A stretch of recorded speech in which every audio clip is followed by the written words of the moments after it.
कि हमारे 3 नुकात हैं जो ऑनरेबल इस्लामाबाद हाई कोर्ट की डिवीज़न बेंच ने सुने।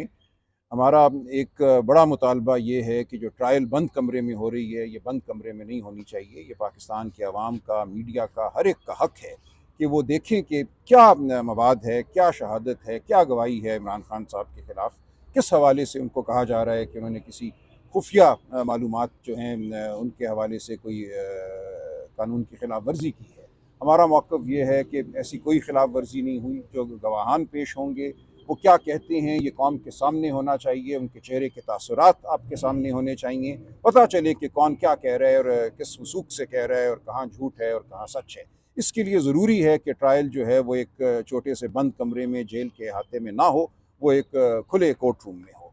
तो ये एक बुनियादी हक़ है, हम समझते हैं हर शख्स का, हर पाकिस्तानी का, और ये हक़ इस हवाले से इमरान खान साहब का भी है कि उनके ख़िलाफ़ जो भी मवाद है उसको आप खुली अदालत में पेश करें। एक हमारी ये इस्तदा है और इसके हवाले से हमारा कानून भी हमारा साथ देता है, हमारी जजमेंट्स हमारा साथ देती हैं, और मज़ीद गुजारिशात हम अगली तारीख़ पे करेंगे जो कि मंगल के लिए रखी है अदालत ने। इसके साथ हमारी इस्तदा ये थी कि ये एक तकनीकी नौइयत का मामला है कि ये मामला FIR के ज़रिए नहीं किया जा सकता था। अदालत ने एक कंप्लेंट को देखना था और वो कंप्लेंट जो है वफाकी हुकूमत की तरफ से आनी चाहिए थी। वफाकी हुकूमत का मतलब है तमाम काबीना। काबीना के सामने ये मामला जाता, काबीना इजाज़त देती उस कंप्लेंट की और कंप्लेंट की शक्ल में मामला आता। यहाँ ये हुआ कि एक सेक्रेटरी साहब ने FIR दर्ज कराई और उस FIR पे ये केस चल पड़ा। तो हमारी नज़र में ये भी एक बहुत अहम बात है जिसकी वजह से ये तमाम कार्रवाई जो अब तक हुई है वो कलअदम होनी चाहिए। इसके साथ साथ दीगर नुकात भी हैं आइनी और कानूनी नौइयत के। इन जज साहब की तैनाती कैसे हुई, उसमें क्या चीफ जस्टिस पाकिस्तान से मुशावरत ज़रूरी थी, नहीं थी। तो ये दीगर मामलात हैं जिनके हवाले से भी हम फ़ैसला चाहेंगे अदालत से। तो हमें ख़ासी उम्मीद है कि अगली तारीख़ पे मामला आगे बढ़ेगा और अदालत ने ये इंदिया दिया है कि उस मामले को अब डे टू डे की बेसिस पे चलाएँगे, बहुत सूरत से चलाएँगे, ताकि जो ट्रायल जारी है वो किसी गैर कानूनी तरीके से अपने इख्तिताम तक ना पहुँचे। कानून के जो तकाज़े हैं, आइन के जो तकाज़े हैं, उनको सामने रखा जाए।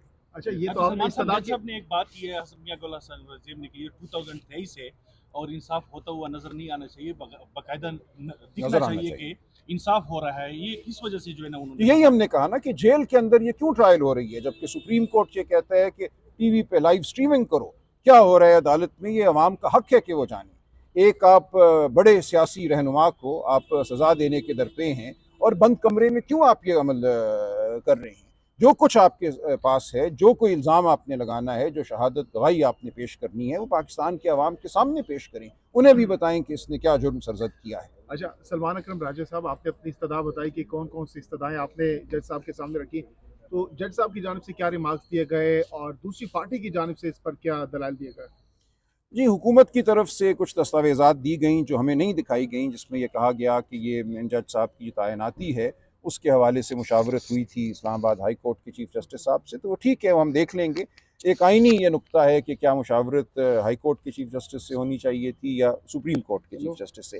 लेकिन उससे हट के जो दीगर 2 नुकात हैं कि अदालत बंद कमरे में क्यों हो रही है, और ये कि ये मामला जो था क्या वफाकी काबीना ने कंप्लेंट की शक्ल में इस मुकदमे को शुरू करने की इजाज़त दी थी या एक सेक्रेटरी ने FIR दर्ज कराई, ये अहम मामलात हैं। लेकिन इस वक्त हमारा बड़ा जो तकाजा है वो ये है कि जो भी ट्रायल आपने करनी है उसको खुली अदालत में करें, एक बंद कमरे में ना करें। अच्छा, मेरा सवाल यहाँ पे बैरिस्टर गौहर साहब से है। बैरिस्टर गौहर साहब, आज इलेक्शन की तारीख मिल चुकी है और ग़ालिबन जो है 11 फरवरी की तारीख दे दी गई है। तो क्या पाकिस्तान तहरीक इंसाफ की लीगल टीम इमरान खान साहब को ये इलेक्शन लड़ा सकेगी, बाहर आ सकेंगे खान साहब और ये इलेक्शन कंटेस्ट कर सकेंगे?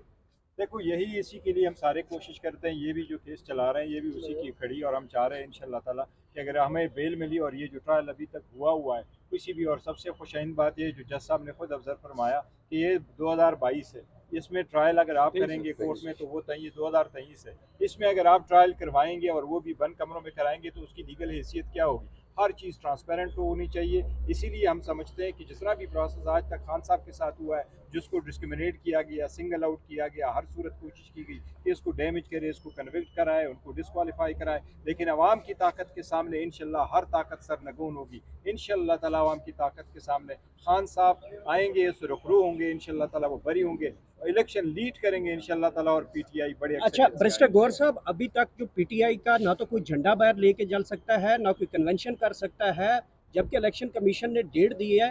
क्या आप सुप्रीम कोर्ट में जा रहे हैं कि आपको कन्वेंशन करने की इजाज़त दी जाए? इलेक्शन कमीशन में कब जा रहे हैं? कब तक कैंपेन का बाकायदा तौर पे आपको इजाज़तनामा मिलेगा?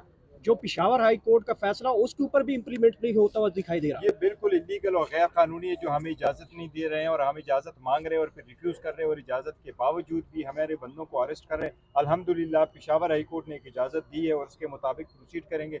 नेक्स्ट वीक हम एक पिटीशन फाइल करेंगे खान साहब की बेल वाली, उसमें ये सारी बातें इंशाल्लाह सुप्रीम कोर्ट के सामने अच्छा, सलमान अकरम राजा साहब, ये कहिएगा कि आज के केस के हवाले से कितने पुरुमीद हैं? नेक्स्ट हेयरिंग में क्या ये केस वाइंड अप होता हुआ दिखाई दे रहा है आपको?